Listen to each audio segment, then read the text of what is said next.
1975, Gerard Egan brings us the skilled helper model. Now this model is really integrative, so it's very flexible and we can use it in all sorts of different coaching scenarios with different types of coaching clients.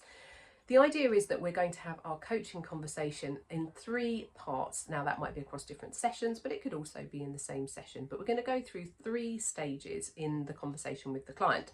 The first stage is all about what's the current scenario, what's happening for you right now. And we're going to get them to dig into the story and tell us that scenario and explore it with them.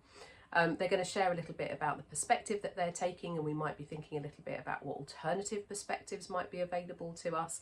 And they're going to start to be thinking about what are the points that we can leverage. How do we move things forwards? What are the things that we might have at our disposal that might help us to make a shift in this particular scenario?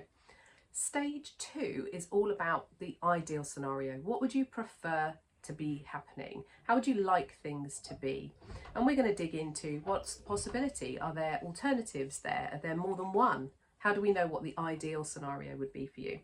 We start to think about the change agenda. So what might the changes be that we would need to make in order to have that ideal scenario? And then think about, level of commitment. How committed are we to making a change that's going to bring a different scenario to us?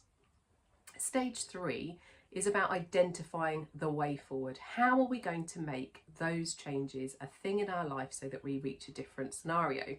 So we start to think about what are the possible actions that we can take. What's the best fit? So what's the most appropriate action that we could take? Lots of things we could do, but what do you think is going to be the best thing to do right now? And we're going to start to think about forming a plan. How would we make sure that we're making that shift? What do we need to do in order to create a different end result? So all of that is about aiming towards action. What can we do differently that's going to drive a different type of outcome?